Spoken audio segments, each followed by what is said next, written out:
تطير الغيوم والطيور؟ لما السماء تعلو فوق الأرض والبحور؟ ما فهمت. لماذا لماذا لماذا لماذا تضيء النجوم في السماء؟ لماذا تكثر الغيوم في الشتاء؟ لماذا البيض بيضاوي؟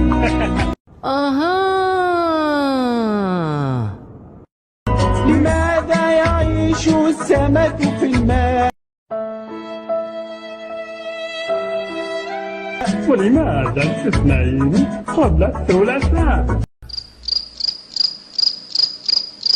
لماذا نحن هنا؟